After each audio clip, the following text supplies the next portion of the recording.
Welcome minister, welcome. State మినిస్టర్కి ఎలాంటి గతి పట్టింది? చూడప్ప, నా అల్లుడు బతికే ఉన్నాడని చెప్పావు కదా, ఎక్కడున్నాడు?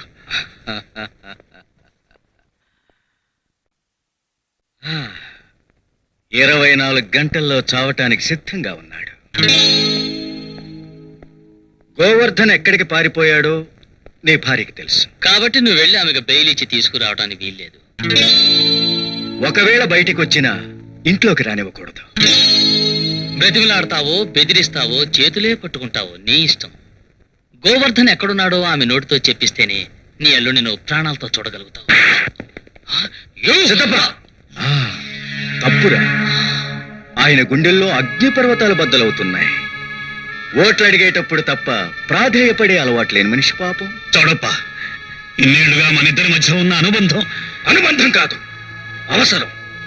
నా డబ్బు నీకు కావాలి, నీ పవర్ నాకు కావాలి. This is business, just business. నీ పెళ్ళానికి నిమ్మరసం ఇచ్చినప్పుడు గుర్తుకు రాలేదా ఈ అనుబంధం? నేను సహాయం నేను చేస్తున్నా కదా. ఈ కేసు గోవర్ధన్ మీద పడి వాడు ఉరికమ్మ ఎక్కాలి. మధ్యలో ఏ నాటకం మొదలైనా నీ అల్లుడి జీవిత నాటకానికి తెరబడిపోతుంది. టైం కూడా ఎక్కువగా లేదు, వెంటనే వెళ్ళి ఏర్పాట్లు చేసుకో.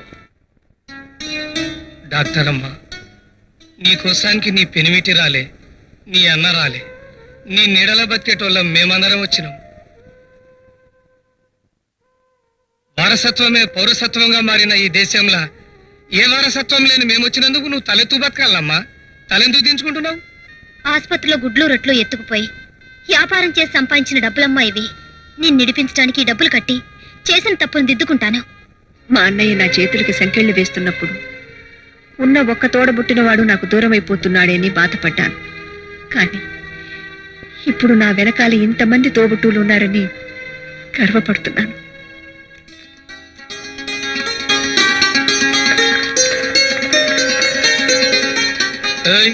ఏందట్లా చూస్తున్నావు?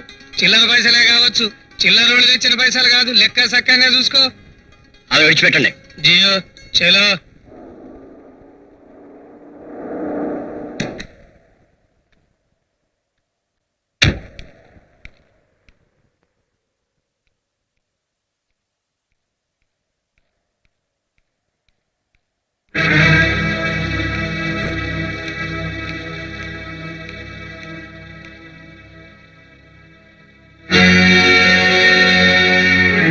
నువ్వు గుమ్మం దాటి లోపలికి వస్తే నేను గుమ్మం దాటి బయటికి వెళ్ళిపోతాను.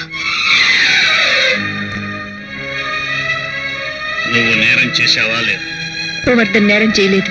నేను అడుగుతున్నది నువ్వు నేరం చేశావా లేదా?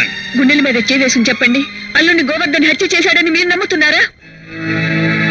నేను అమ్మని అని దానికి ప్రతిరోజు జ్ఞాపకం చేయవలసి వస్తుంది కాబట్టి, ఎదిగని వయసులో దాని జీవితం కూలిపోయింది కాబట్టి అది అనాలోచితంగా మాట్లాడడంలో అర్థం ఉందండి. కానీ మీరు ఎదిగిన మనిషిగా మాట్లాడుతున్నాను. నువ్వు తప్పించిన గోవర్ధన్ ఎక్కడ ఉంటాడో నీకే తెలుసు. వాణ్ణి వెంటనే పోలీసులకు పట్టిస్తేనే నీకు ఇంట్లో ఉండే అర్హత ఉంటుంది. లేకపోతే విడాకులు ఇస్తారా? అని నన్ను అర్థం చేసుకో. లేకపోతే దాని జీవితం ఇంకా కాలిపోతుంది, మన కుటుంబం నాశనం అయిపోతుంది. పొరపాటు. నిజమైన దోషిని పట్టుకుని ఈ ఇంటి మనుషుల కళ్ళకు కట్టిన పొరలను తప్పించాలనే అతన్ని విడిచిపెట్టాను. విడిచిపెట్టడానికి నువ్వెవరివి? జైల్లో ఉన్న ఉగ్రవాదుల్ని మీ ప్రభుత్వం ఎందుకు విడిచిపెట్టింది? వాళ్ళు మారాలని జీవన స్రవంతిలో కలిసిపోవాలనేగా. అదే నేను చేశాను. మీ ప్రభుత్వం చేస్తే గొప్ప, మేం చేస్తే తప్ప? అదంతా నాకు అనవసరం.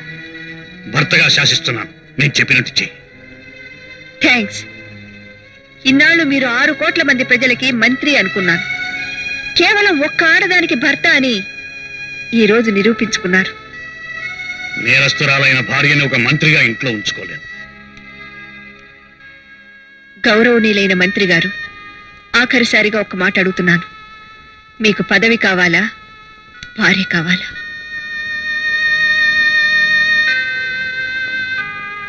పదవే కావాలి.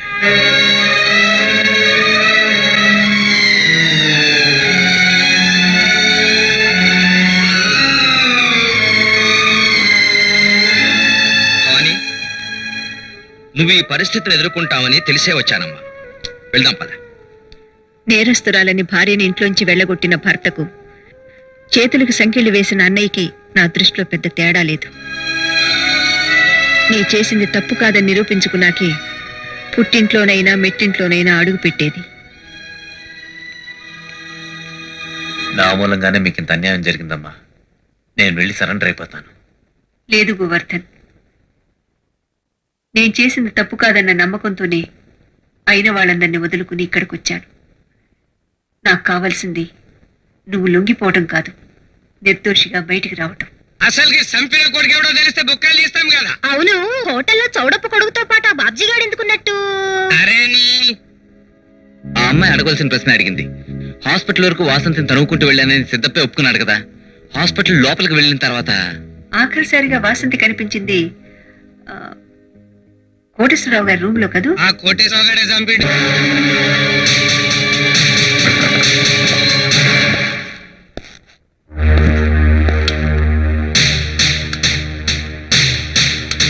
ఆల్రెడీ హంతకుడన్న పేరున్న నాకు నిన్ను మర్డర్ చేయడం వల్ల కొత్త శిక్ష ఏం పడదు. మర్యాదగా నిజం చెప్పి నీ ప్రాణాలు కాపాడుకో.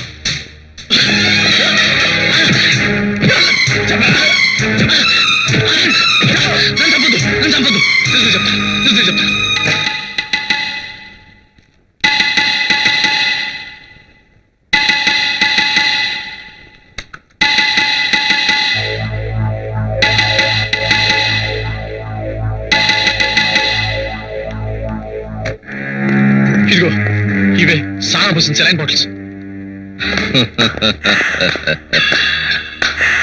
Well done, very well done. నా ఉప్పు తిని నాకే ముప్పు తేవాలని చూస్తావురా?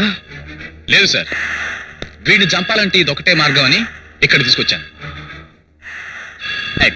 వీడిని కూడా వీడి చెల్లెల దగ్గరికి పంపిద్దాం.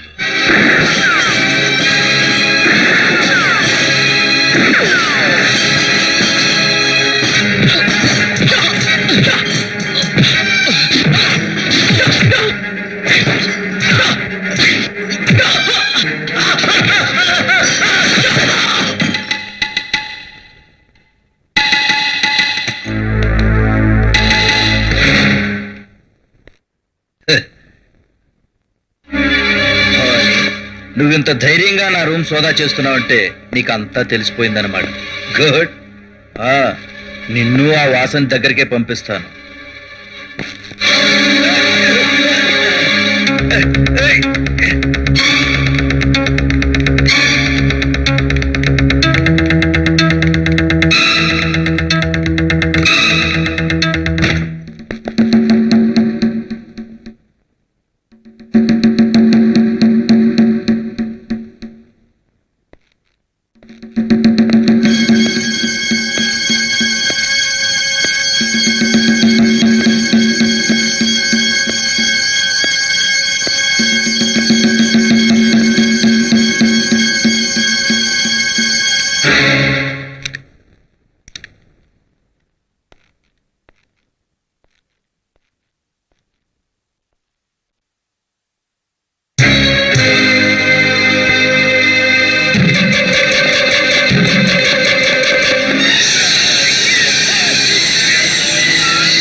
కళ్ళు తెరు, చూడు శ్రవణ్.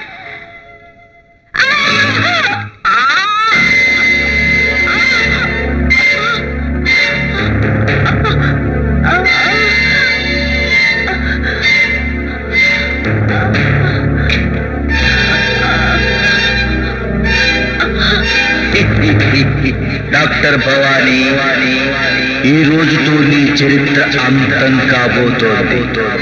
ఇప్పుడు నీకు అపెండిసైటిస్ అని చెప్పి ఆపరేషన్ చేస్తాను, నిన్ను చంపేస్తాను.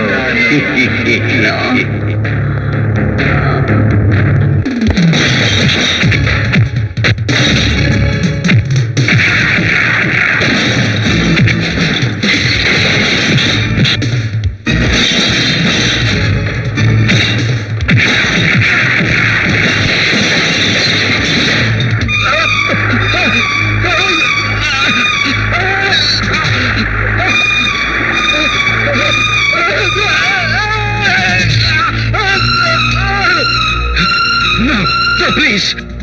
ఏ సారాయి వల్ల నా చెల్లెలు చనిపోయిందో, ఎన్ని అమాయక జీవితాలు బలైపోయాయో, ఇప్పుడు అదే సారా నిన్ను మార్చి మస్ చేస్తుందిరా బాస్టర్డ్.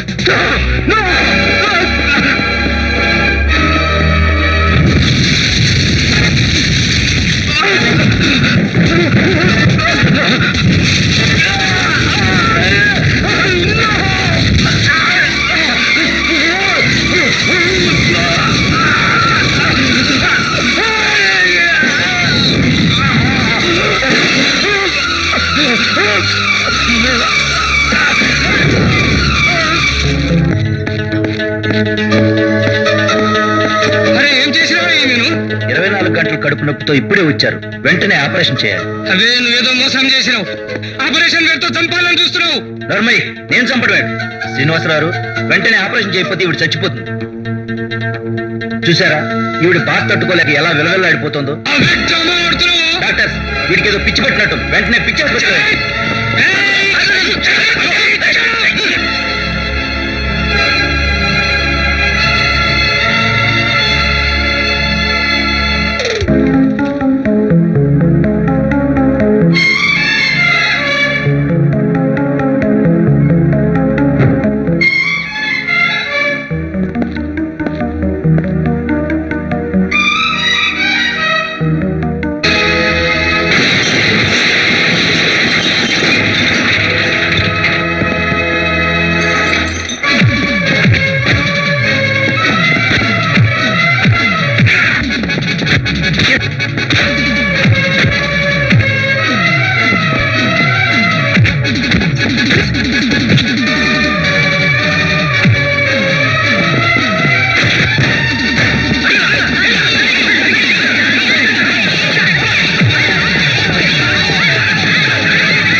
వాసంతిని చంపింది నేనేనని కోర్టులో ఒప్పుకుంటాను.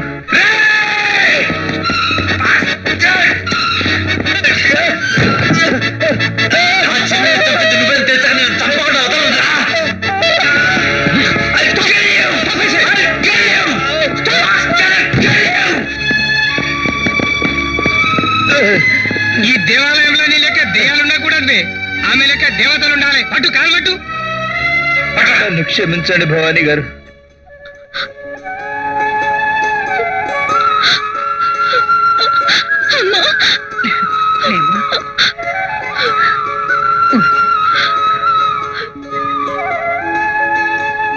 అరే రాజకీయ నాయకులు అసెంబ్లీలో పడిపోవాలి గాని ఆసుపత్రి లోపలికి వస్తే పబ్లిక్ లైఫ్ ఖరాబ్ అవుతుంది సార్. కరెక్ట్. హాస్పిటల్స్ అనేవి ప్రజల ఆరోగ్యం కోసం సృష్టించబడిన పవిత్ర దేవాలయాలు. వాటిల్లోకి రాజకీయాలనే బురదకాలతో ప్రవేశిస్తే ప్రజాస్వామ్యం మనుగడకే ముప్పు. అందుకే నేను రాజకీయాలకు విడాకులు ఇచ్చి నా భార్యతో రాజీకి వచ్చి మళ్ళీ పెళ్లి చేసుకుంటున్నాను.